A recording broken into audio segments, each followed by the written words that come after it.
दोस्तों स्वागत करती हूँ। चल रही हूँ एक सोहर सुनाने। कैसा लगेगा कमेंट में बताना। लाइक शेयर सब्सक्राइब जरूर करना, प्लीज़ ज़रूर करना। बैठल आंगनवा में मात बेटा से यारज कर, बेटा से यारज कर हो। बेटा चली जात बहिनी के देश खबर ले अवतन हो। बेटा चली जात बहिनी के देश खबर ले अवतन हो।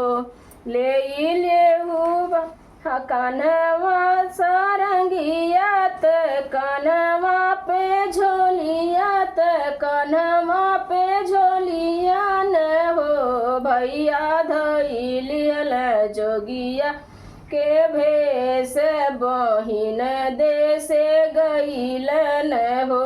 भैया धइलियल जोगिया के भेष, बहिन देश गइलन हो। घूमल गाँवा के बीच मात, बन बन भटकल, बन बन भटकल हो। सखिया पहुँचल बहिनी के महलिया, अलख जगावल हो।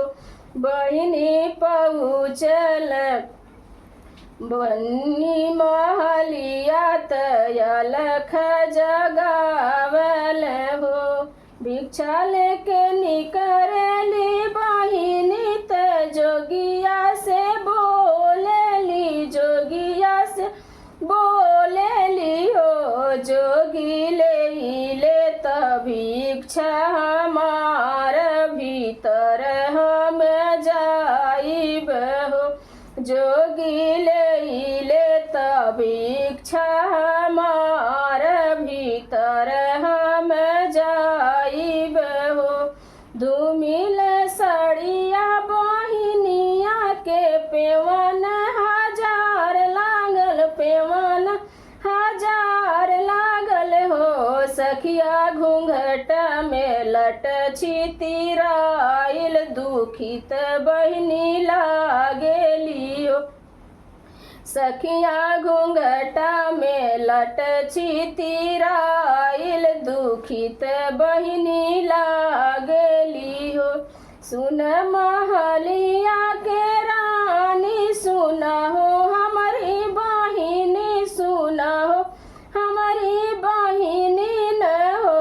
बहिनी कैसे के बाट तुहार पियावात, मानवा दुखित बाट हो। बहिनी कैसे बाट पियावा तुहारत, मानवा दुखित बाट हो। रानी कैसे बाट बीरना तुहार, याने नहीं आवल हो। रानी कैसे बाट बीरना तुहार, याने नहीं आवल हो। काउत से जोगिया हम कहीं कहत दुख लागेला, कहत दुख लागेला हो। जोगी मोरी सासू मुहमो ना बोल, ननद ताना मारेली हो। जोगी मोरे सासू मुहमो ना बोलेली, ताना हमके मारेली हो। मोरे पिया बाट पर देसवात, हलियो ना पूछल, हलियो ना पूछल हो। जोगी भैया मोर बाट अकेले, आने नहीं आवल हो। जोगी भैया मोर बाट अकेले, आने नहीं आवल हो। एतनी बचन सुनी जोगिया, नयन नीर ढूर केला, नयन नीर ढूर केला हो।